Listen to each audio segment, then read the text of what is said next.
to episode 1 of Raw and Uncharted.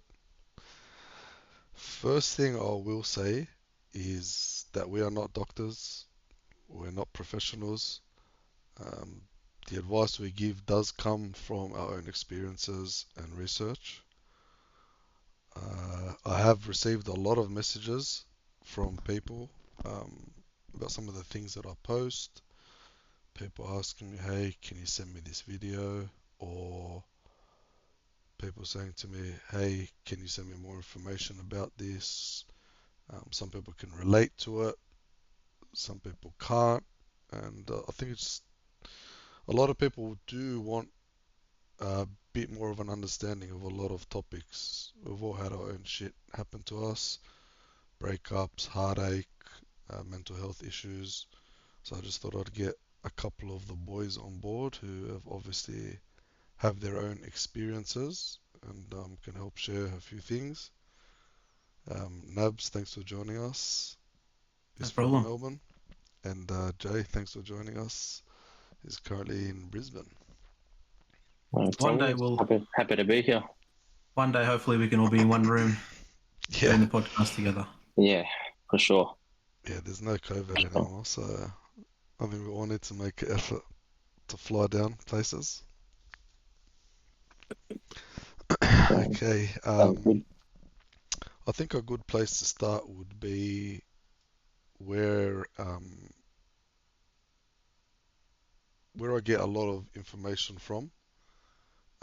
Currently, I have a couple of coaches, one in New York and one in Canada. I'll probably have a session every 3 weeks with one of them, just to whatever I want to learn more about or get more information about certain topics or something I'm going through or something I heard someone else is going through and get a bit more of an insight. Someone who's done it for 10 or 15 or 20 years, some of them, um, in a bit of perspective with things. Um, do I recommend it? Yes, I think it is a good idea. Don't ever be afraid to ask for help or think that you're okay when I can tell you 90% of you people are not. If I did have the time to open and reply to all my inbox messages that you all send me, it'd take me days. Um, so Nabs, I just want to get some input on what you think about avoidant people and avoidant tendencies. So, look, before I go into that, I just want to say completely proud of kind of where I've come from and and hearing your stories and where you guys have come from as well. 5 or 6 years ago, this wouldn't even be a conversation I'd be having, right? I think as time goes on, we need to be more open-minded. We need to talk about this sort of stuff. We need to be, hearing and listening and talking to people. I think there's a lot of people who sit sheltered and they don't talk about this stuff, and it bottles up. And you know, we don't even want to talk about some of the things that end up happening, right? But I think it's super important that we do open up about this stuff. And um, like George said before, obviously we're not professionals, but if there is somebody you do need to talk to, we're always here to guide you. Even if it's just a conversation, right? Sometimes you get that a solace in just talking to somebody that will have no judgment about you. So if you do feel like you need to talk to anybody, feel free to reach out and let us know. Yeah, Well said. Yeah. So all right. So avoidant people, right? So this is kind of I guess it's a bit of a tricky one because some people think they're not avoidance, where clearly they do have avoidant tendencies. Um, the way that they show their love language and the way that they go about their daily life, I think is important for them to recognize. And I think that's where it all starts. It's all about self-recognizing. Um, people who are um, so full on in what they do, and then once they feel like they're getting in too deep, they start to run away and leaving whoever else around them, whether it's a partner, whether it's a family member, whether it's a friend or whatever, leaving them going, what have I done? What's going on? What's the story? So I think it is. it's definitely something we need to talk about. Now, one thing that I'm aware of is, these avoidant personality traits and things like that. I don't know about whether they're psychologically proven or not. Things like love languages and things like that they're a little bit tricky. They're not as clear cut as some other mental disabilities out there. So it's a very tricky kind of situation. But I don't envy anybody who's with somebody who's got an avoidant personality, and it's just. Yeah, I mean, George, you can probably talk about this more than I can, and Jay, I don't know about your experiences with avoidant personalities, but from my perspective, it's never fun to deal with somebody who has that type of personality, leaving you in the lurch, leaving you in the dark, ghosting, some of the things that they do to you that you don't feel like you've done anything wrong, and then the scary part is they don't feel like they've done anything wrong. So Yeah, I think the first thing you need to realize is someone needs to take some accountability for that and become self-aware that that's a part of them. I don't think that you're a fully grown adult until you know how to communicate, apologize, argue accountability without blaming someone else. Um, what do you think about that, Jay? Yeah, so I think I've got some notes here, and I really like this topic. So I've been looking forward to speaking about it because actually, prior to meeting you, it's a word I'd never heard of. It's a description I never heard of. So I just want to read a quick definition here as well, and then speak about my thoughts. But I've got a definition here that says avoidant behaviors are any behaviors people use to escape or distract themselves from difficult thoughts, feelings, or situations. And obviously we live in a world now in a time where there's so many labels flying around. People might be suffering from, as we mentioned earlier, anxiety or depression or a mixture of things, right? And it takes their lives down a certain road where I guess, like you're saying, it's about having that self-awareness to want to do better and make changes and not be that person. But sometimes your life restrains you from that, and it might be your habits, your routine, it might be the people you're around, it might be your job causing you to behave like this, right? So when we talk about, I guess, your thoughts and feelings and certain behaviors being used as an escape or a distraction, before understanding what avoidance was, prior to you bringing it up, I could have explained this about myself, right? Because my current lifestyle is exactly that definition. Nobody's perfect, and like we were saying earlier, we're not afraid to admit, that we've been in situations or feel a certain way. But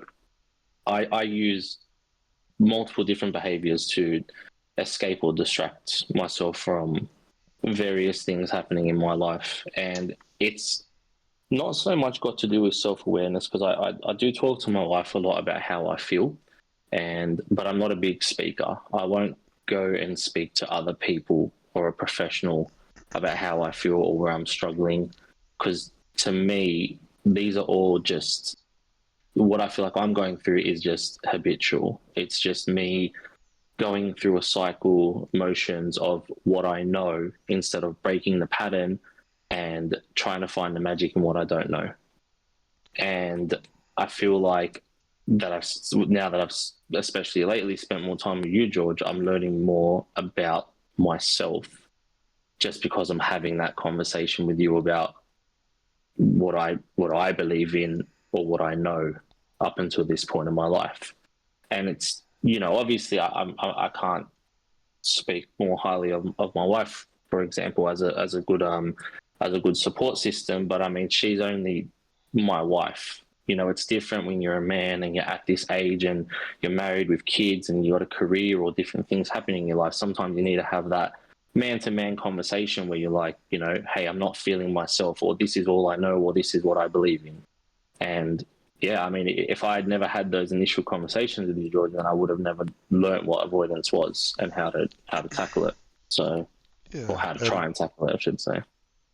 and just today, like obviously we're starting a business together and we're business partners, Yeah, um, which drops in December, by the way. Lux Life Co. Check it out. sneaky plug. Um, Trying to keep you motivated or trying to explain in my head how I'm becoming more headstrong and not letting the little things in life affect me, and then mentioning it to you and then getting responses like, "Oh no, I don't believe that," or "Nah, Yeah, that's not me," and stuff like that. And then today, copping a message at lunch and being like, "You know what? I think you're right." Just the fact I, that I broke down that first wall, I had a smile from ear to ear. I was like, I "Nah." said you were right. I didn't say it. That's my belief. But I guess some context to that is, um, in line with, I guess, what you would call avoidant behaviors. One of the big clouds that forever hangs over my head, even from when I was younger until now, is I'm very negative. I only see the reality. I'm not the kind of person that speaks in fairy tales and positivity. I will never give you positivity. You won't get a pat on the back from me unless it's real. I'm not a ifs and cans kind of person. For me, it's what I can see in front of me and how I feel and that kind of stuff. But as you said, becoming partners in a business, in a startup, I'm sure a lot of people can attest to this, but I've had so many ideas for businesses and things that I wanted to do with my life, but I've never pushed myself to do it. So yeah, it's just it's refreshing to sort of understand yourself a bit more. And like you're saying, you got a message today from me that said, "Hey, I think you're right. I think we can do this and do that and be these people." I think you're right. It is the start of a wall breaking down because I'm not one to look in the mirror and say, "Hey, today's your day. You can achieve this or achieve that." So Yeah, 100%. I think, and Nabs will probably agree with me that men are wired to be more logical, where women are wired to be more emotional. mm, Absolutely agree. I mean, there's the optimist, there's the pessimist, and then there's us who are the realists, right? And we mm, look at these situations, and there's one saying that I always think about when I'm in a situation where I have to make a decision. Um, and excuse the language, but um, facts don't give a fuck about your feelings. So at the end of the That's day, right. That's right. if a fact is a fact, it doesn't matter what you feel like. So, yeah, that's lived with me for a long time, and that's kind of helped me make some really tough decisions in my life. And at the end of the day, sometimes, again, we're men, we have to make decisions, and women have to make decisions sometimes. But I look at that phrase or that saying, and I live by that day in day out. So, does it um, help you make more realistic decisions about your life?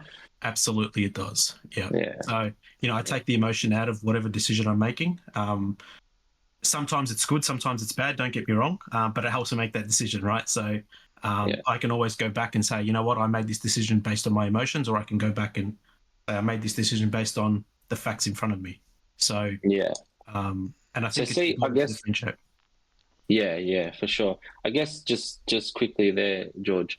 See how like what Nabs is saying about making more realistic decisions and being a bit more realistic when it comes to certain scenarios. Like when some of the conversations we've had about why can't it be us, right? Why can't we be next up and be these people that we see? And for me, that's where I apply my realistic thinking, and I'm just like, it's not me. It's not me right now. It could be me in the future, but this is my reality. Whereas I know you are more like, hey, if we work hard now, we can get to this place. Whereas 100%. I'll do the work, but I'm not gonna label it as, yeah, if I do this much work, I'm gonna get to this place. It's for me, it's if I do this much work, let's see what happens, because that's the reality. You Yeah, can't, you know what I mean? no, I totally get where you're coming from, but that you got to shift that negative mindset. 'Cause I used to think Mm, like I used to think like that too. mm, Um, But I think that a huge problem with a lot of people is that um, every day for us is like pleasure, pleasure, pleasure. But Mm. no one wants to look at the other side of that either. And just changing the topic a little bit, I want to speak more in depth of or including the sides of women and things like that. I think that when a woman meets a man who's peaceful, they label it as boring Mm. because they seek that dopamine hit that comes from a toxic attachment, and I think maybe that's what they label it as love. Um, Nabs, I just want to get your input on what you think a reckless woman who say doesn't have control out of what comes out of her mouth. Do you think that it comes from the heart? I think sometimes it comes from, I mean, 95% of the times it comes from a good place, right? There's always a reason why they're saying what they're saying. Whether it's to get a reaction from you to tell them, no, I do love you, or no, I do want to be with you, because they need that reassurance. Or sometimes it can be done just to hurt you because they're feeling pain, right? So there's always a reason behind something that they're saying. Um, I think some people take it further than others, absolutely. Um, the ones who can recognize what they're saying and then come back and turn around and say, you know what, I didn't mean what I said, how I said it. Let me explain. Mm. I think those type of people are the better communicators. I think, like you mentioned earlier, communication is key, right? I think the people who can do that in their relationship are well ahead compared to some others in their relationships. So, yeah, absolutely agree with you. Yeah, I think the expectation of women when they have of a man relating to feelings is that men trust facts rather than feelings. Um, so I think that if a woman learnt to ask what he thinks rather than what he feels, will help the boundaries and miscommunication. I think Mm. sometimes I think sometimes men have to sort of come down to women's feelings as well, and women sort of have to step up to a man's facts, or I shouldn't say up and down, but sort of meet in the middle there, right? I think it's important to and healthy in a relationship for that to happen. I don't think everything should be based on facts, um, and not everything should be based on feelings. So it's you kind of have to meet in the middle there. 100%. Mm. What are your thoughts, Jay? Um, yeah, this is a not a touchy one, but it's probably one that again my current experience is experiencing, I guess you could say. So I think I think the question I would ask when it comes to similar to what Nabs is saying about women and men finding that middle ground is I think depending on the type of people you are independently, you need to ask yourself the question of is communication the key to your relationship?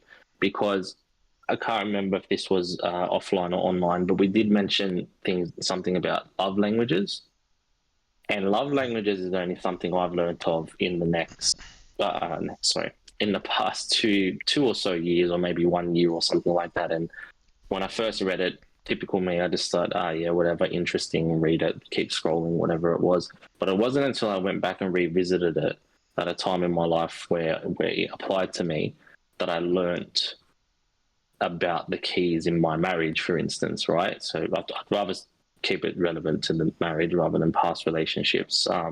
But I don't think communication in my marriage is the key. I think action is the key. I think it's the physical. I think my wife would rather see me do the work and not say anything, whether that's something like cleaning the house, looking after the kids, looking after myself, even. And I'm probably the same to an extent because I think when you look at, relationships and women, for me, and this is probably something that has been my whole life. I'm a very big sucker for validation. If I do something, I need the validation that you're happy with it. If I say something, I need the validation that you understand. If we're not again, this is more just, you know, on the lines of the relationship. But if we're not at a point where we're physically connected, I need validation as to why. Because if I'm lacking validation, basically, then I'm not motivated. If I'm not getting that validation from you, that's going to cause problems for me, because it's going to cause me to overthink. It's going to cause me to want to understand more what's going through your head, what's going on in the personal side of the relationship. I And think so, a lot of that is people don't communicate what their triggers are. So when we hold in a yeah, trigger, we then explode. And yeah, then that's toxic behavior. So what you need to do is to teach someone to soothe, or how to soothe you, mm. so that it doesn't ever get to that point of Yeah. But some people exploding. don't like talking. No, Do you know what I mean? they don't. They don't. And And that, some people don't like. I guess you could say it getting to that point. Some people just prefer to a relationship run more naturally, and that's okay. But like you're saying, initially, I think between any good relationship, initially there needs to be an understanding. There needs to be a framework. You don't just meet someone and you're married the next day and then you learn about them. You know, there needs to be a framework where you both learn about each other and learn about traits and habits. And um, you know, you're always going to be learning, but yeah, like you're saying, that communication might not always happen. no, the communication Yeah. will not always happen because, and I think I read it was about 80 something percent of people don't know how to communicate in a relationship, and that's okay. Not It's a high everyone number. wants to learn to communicate or wants to work on not having avoidant tendencies, for them to get into the mind frame of, hey, you know what? Maybe I should sit down and have a word to my wife or to my missus. I understand that. But I think Mm, that if you teach someone, these are my boundaries, this is what you can't cross, um, mm, this is what I need, and it comes back to you saying, you know, mentioning that this is what I need to not get upset to the point where we have a fight. yeah. What do I need from you in order for me to be the best person I can be? That's right. That's right. Yeah. I think that's the type of communication you're talking about, not when you're fighting is to communicate and talk about it, or when you're having a, going through your day-to-day life, you need to communicate. It's not about that. It's about Mm, communicating what you need to begin with. So, yeah. um, So I mean, I was gonna ask that. Do you think maybe I'm using a lack of a better word here? Do you think post trauma communication is pointless and too late unless it's for closure? well, it's pretty deep. I don't think it's too late. I think if Mm, you never have it, it's going to be worse off. I still feel like you mm, need to have it. Um, it may take time to calm down, to collect your thoughts, to be able to do it. This is just coming from me. Just mm, been in my own situations where sometimes you can get quite hot headed and you say things you don't want to say, which makes things worse. So um, mm. I feel like it needs to be at the right time. So both people need to be in the right mindset, I think. Yeah, I feel like time is a big one because one person might think it's gotten to the point where, oh yeah, just sweep it under the rug now, Yep. you know? So, yeah. Yeah, 100%. Um, so I've got a question for you, Nabs. If you were to find a real secure woman, a girl that you could protect, um, are loving with, but you don't have the money she said desires, how many women do you think would be willing to stay? Or at least be willing to bring to the table what you can't? So I think this comes with age and maturity. I feel like younger women are going to be about the materialistic things, are going to be more about the, take me out to dinner and I need this car and I need to go out shopping and I need to do all these things. Where somebody who's been through that phase, I think, I don't think is going to be so important in their later years. So I feel like depending on how mature that person is now, it could be a late bloomer, right? It could be a girl in their 40s who hasn't done all these things yet, who still seeks those things.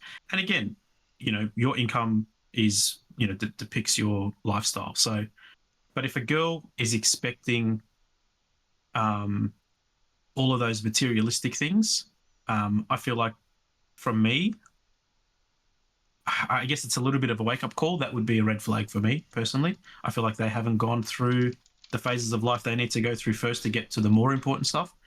Um, But this is but something. This is something that I see over and over and over and over again. I think that it's not only women, but I think that it could be some men that they just think that they have option after option after option after option. look, money makes things easier, right? Don't get me wrong. It always does.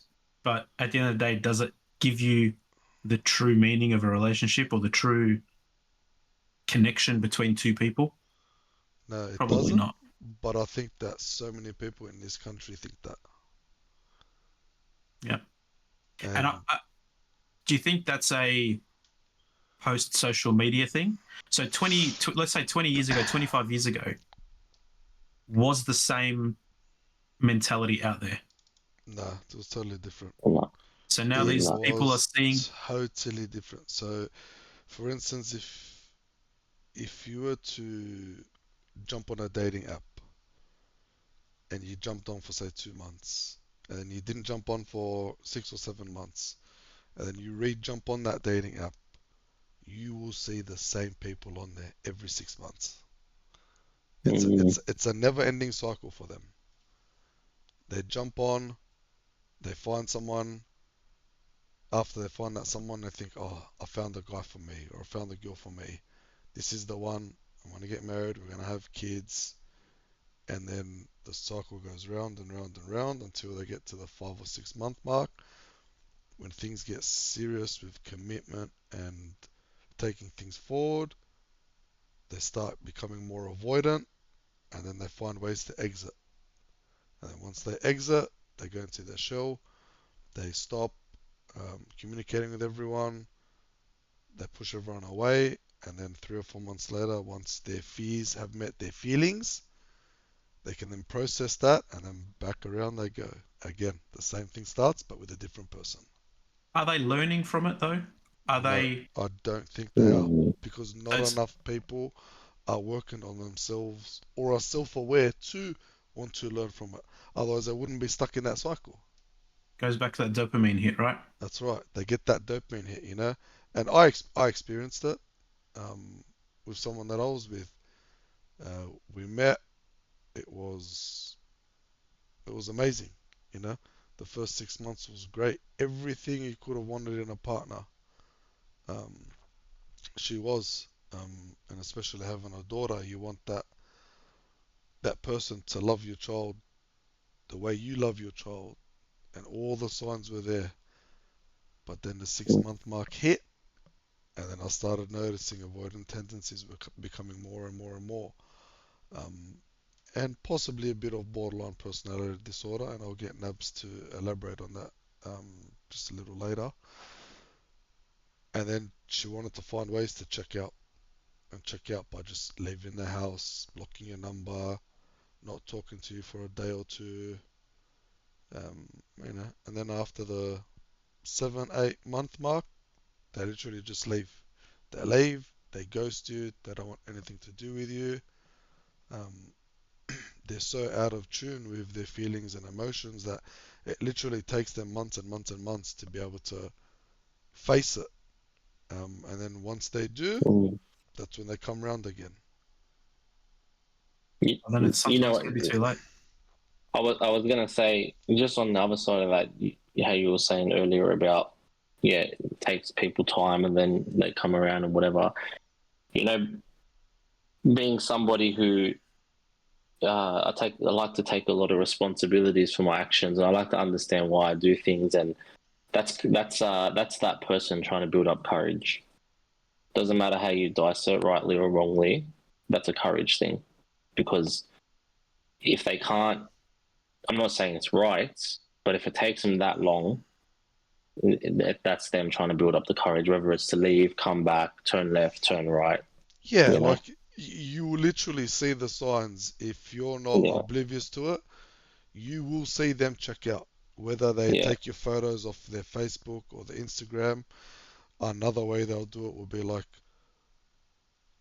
we'll have a fight and then they'll delete you off everything.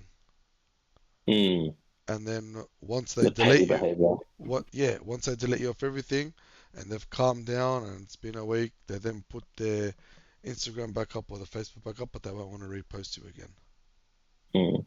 So then you start thinking to Just yourself, okay, hang on. on the yeah. Sorry. You continue.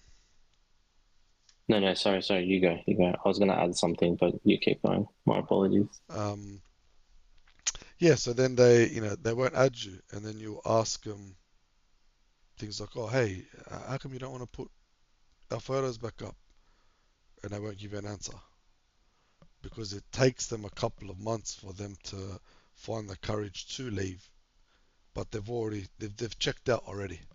They're emotionally have checked out. They're finding an out. They're trying to get past the maze to say, all right, this is the right Mm, time. I got to go. But you'll see people like that. Their sleeping patterns will change. They'll stay up later. They'll be more secretive with their phone. mm. Things like that. So I wasn't trying to cut you off before, but I did just want to add it because I'm writing notes as well, and I don't want to go past the topic. But so do you think, going back to what you said initially, but do you think then in that case, given where we are now, because I know we mentioned 20 years ago, but given where we are now, do we let's just say as men, and this is an unbiased opinion, so if anybody hears me say this, please don't take offense, but as men, do we think that women really know what they want from us nowadays? No, I don't think they know what they want. I Yeah. think they have an idea of what they want. Like when we talk about money, or he's got to be 6 foot, he's got to have a nice car. It's all like, hey, whatever your And prerequisites are. But and you that's the first thing that comes to their mind. Can mm, this person support the lifestyle that I want? And a lot of yeah, people sit back and think, oh, you know what? I'll find the guy or I'll find the girl of my dreams and they'll mm, come to me. But that's not the case because mm, relationships are built, they're not given. And yeah, unless you can work on yourself enough to the point where you can give someone your all, faking it isn't going to last. And I mm, wouldn't say faking it. I would say more of the point that okay, you know what you want, you find what you want, but then you don't want to stick around. Right? Grass is mm, greener. The grass is greener mentality. That's right. They think that the grass is greener on the other side, and they all find out that it's not because it is so hard to find someone that you connect on a level with emotionally, mentally, sexually, spiritually, and that has all the qualities that you want. If that was the case and it was so easy to find, no one would be single. Everyone would stay mm, married. But yeah. divorce rates are at 70%, you know? And I think especially for women, they just think because they get so much attention from guys, they say to themselves, well, I don't need to stay and make this work. What's the It's a point? lot easier for a girl sometimes. Hey, Yeah, not all the I time, can just but leave and go. sometimes. I can leave and Yeah, go to the next guy who wants to give me attention and is going to buy me yeah, things and take care of me.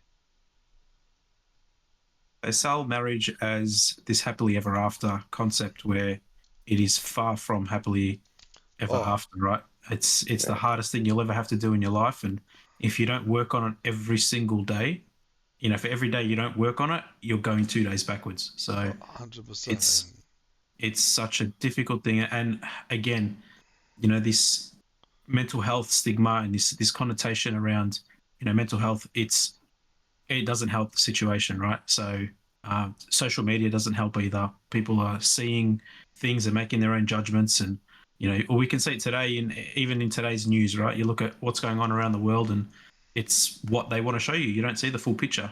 So it's COVID, all these different things. So, but yeah, I think ever since COVID, I think the awareness around mental health has grown significantly, and I think we need to keep pushing that. I think it's super important that everybody is aware of what's out there, and if recognizing some of the signs. You don't need to know everything. We're not psychologists, and I'm guessing psychologists probably don't know every single thing about the human brain, right? So it's the little things. If you can pick something up, you're one step ahead. So 100%. And I think that if you need to convince a woman that you're a good option and you need to buy her love, then obviously she's not the right one for you. She clearly doesn't see that you're her best option. So why would you invest your time, your money, your energy into someone who doesn't think that you're the best option?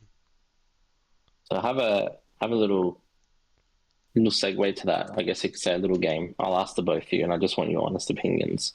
So if we these are not definitive labels, so again, don't take offense to my words, but if we damage people, if we label people in two ways, damaged and perfect, we're not going to do semi and whatever. Let's just say damaged and perfect. Do you think there's a mixture for the happily ever after relationship? For instance, do you think two damaged people make a better relationship? A damaged and when I say perfect, let's just say someone who's got their life together, career, job, bit of money in the bank, looking to progress, Or do you think two perfect people make better? So we've got damage plus perfect, or perfect plus perfect. What do you think makes the strongest? Look, I think the biggest attachment styles that do get together are the anxious and the avoidant. Because the avoidant craves attention and craves that perfect life. They want So that someone would to, be, I guess you could say damage plus damage, right? When I say yes, damage, it's a lack of a better word, so don't take offense, please, people. But yeah, yeah, someone who's um, been through trauma, yes, is and more it what I all mean. it all stems from trauma, it all stems from a childhood. But an anxious person Mm, latches on always to an avoidant person because when an avoidant person comes in, they come in that strong that the anxious person makes that person their sole purpose. they fall, and then they fall in So, love so easily. they fall in love easily. But then when that avoidant person needs to run after 6-7 months, they run. That anxious person has to chase. Come Mm, back, please. I love you. I love you. I love you, please. And this anxious what did I do person, wrong? Is it me? I can change. yes, this anxious person will think that they can't get better Mm, because they found it at the start. Because the avoidant was like, oh my God, I found something that I love so much. This is everything to mm, me. They're my soulmate. I'm gonna get married. We're gonna have kids. Blah blah blah blah blah. mm, But then when it comes down to the crunch and the relationship goes on for that 6-7 month period, commitment gets stronger. They find ways to run. So they need to run, and especially women do this all the time.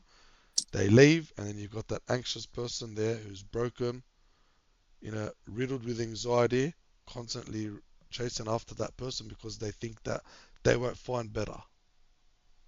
mm. Going You back know? to your question, Jay, that's Yeah, not what do happily you? ever after, right? So No, it's no. happily for the time being, but not ever after. So um, What are your thoughts? No, but again, for lack of a better word, but yeah, damaged and perfect. How do you think? I still feel damaged, to use your words, are more attracted to each other. I think that's the attractions, as in when I say attracted, not physically, but mentally, stimulation, sexually, everything, right? I think Mm, damage and damage go hand in hand. Perfect and damaged, depending on how um, educated on damaged that the perfect person is, if that makes mm, sense, if you're following. So if they're experience. aware, Yeah. experience, and if they're aware on how to handle certain situations, that can also work. I feel like that would probably last longer than a damaged versus damage, even though damage versus damage goes in harder. A perfect and damaged will go in for a longer period. Um, a perfect and perfect, I think if everything is perfect, then I feel like that would probably last the longest, but also has the ability to crash the quickest. Because as soon as something does go wrong, none of them know how to handle the situation. And So, then boredom creeps in, exactly. temptation. Yeah.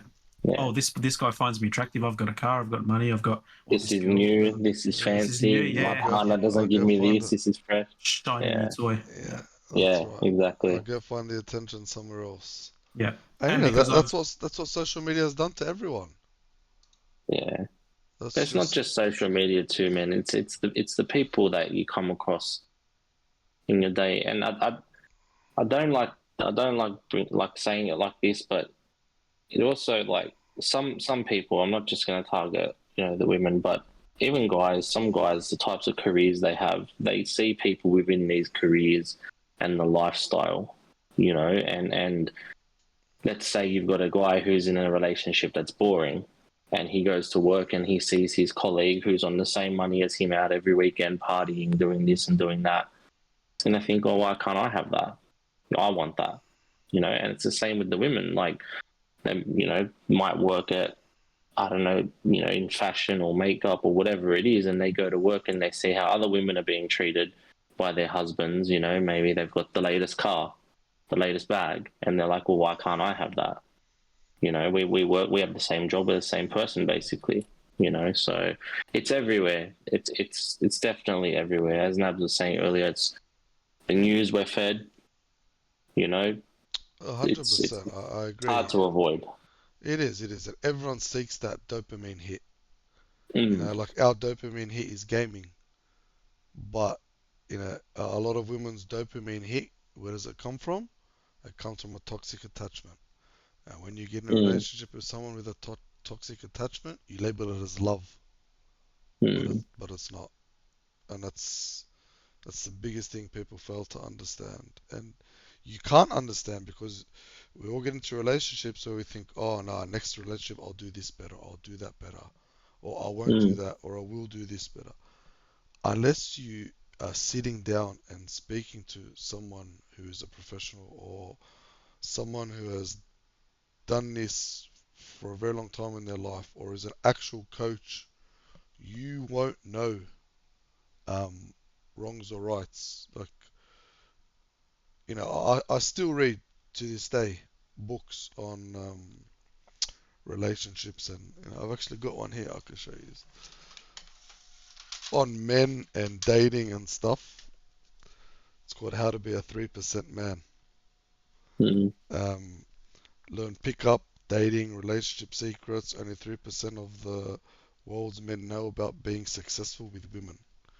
And it's not the fact that I need the book, but it's more I like to learn. I like to know. I like Educate. to educate myself on new things and think. I read it and I was like, shit. I never did that in any relationship. I never did that in any friendship. Oh, Mm. actually, yeah, I used to do that too much. Maybe you should back off. You know what I mean? There's so much to learn, and I think people are lacking big time in that department. the human brain is all ever evolving, right? Like, if a book was made 20 years ago, it's going to be completely different to how the brain works today. Just Oh, with, Mm. you kind of have to adapt. So, 100%. I think the last topic, and I know Nabs obviously knows a bit more about this, but everyone wants to know really. Just want to give us a little uh, insight on borderline personality disorder, what it is, what it does, and what we've experienced from our experiences to end the podcast today. so imagine feeling extremely happy, like to the point where you're so content, everything in life is perfect, and then on the flip side, feeling completely in the slumps, as low as you can go, and then also feeling the three different feelings, and then the third feeling is super super excited about something. Now you can imagine how much on the scale that makes a person feel, right? So if you're super happy, you're buzzing, everything around you's going great, family's good, your life's good, health is good, everything's good. And then you've got on the other side slums where everything's the other way around. Now imagine feeling all of those three at the same time. Mm. That's where borderline personality disorder kicks in, right?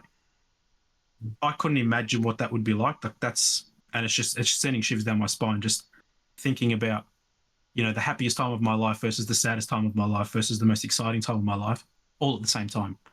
Yeah, What that does to a human is it's crazy, right? It really is. And then to be able to deal with that as a partner or as a friend makes it even 10 times more difficult. So, especially if you're not aware of what it does and how it works and what you're supposed to do now. Yes, in my past relationships, these are things that I've now come to know that they exist where, 10 years ago, this wasn't even a topic of conversation for me. I'll give a good example on, and this is a little bit off topic, but depression, same thing, right?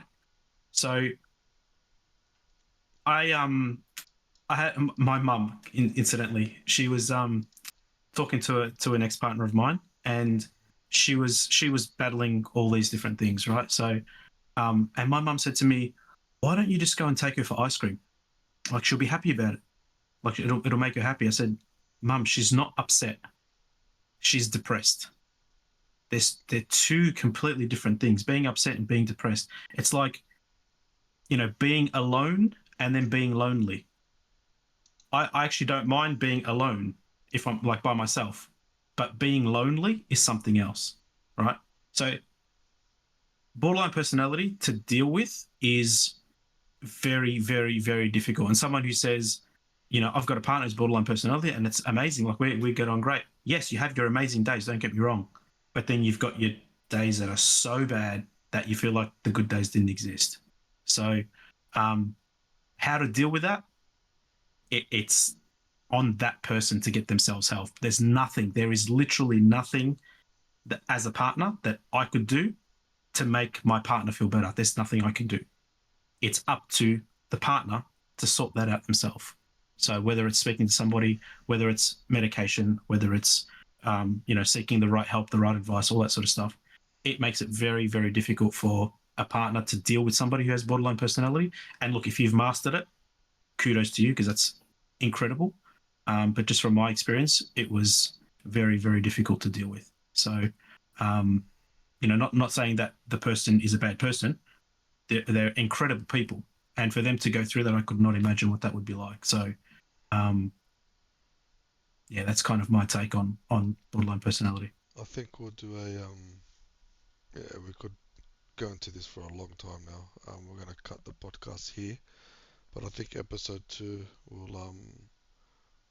we'll go in depth with borderline and talk about both of our experiences because I've gone through it as well with someone, and give people a new insight on that, and maybe they can relate to a few of the points, and we'll go through how many points you may have out of the 10 that they say could be part of your life, and we'll take it from there. Yeah, and I think Thanks. it's well worth you putting some links in the description as well around some of the things that you have seen and you've been researching. So Yeah, definitely will. If anyone wants the coaches that I speak to or anything like that, give me a DM, and I'll pass them over. Thank you, boys, for joining me for episode 1, and I think in a few more weeks we'll do another episode. for sure. Sounds good. Okay. It's a pleasure to Thank you, be here gentlemen. and share my experiences there. Thank you. Thanks, boys. We'll talk soon.